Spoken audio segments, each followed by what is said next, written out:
Blessings, young person who is listening to this message from the Sound of the Future Ministry. I would like you to take a moment to pause and reflect.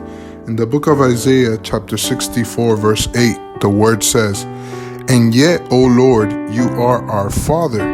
We are the clay, and you are the potter. We all are formed by your hand." As the potter molded or shaped the clay of a pot on the potter's wheel, defects often appeared. The potter had the power over the clay to permit the defects to remain or to reshape the pot. Likewise, God had the power to reshape a nation to conform to his purposes. Our strategy should not be to become mindless and passive, one aspect of the clay, but we are willing to be receptive in God's impact on us.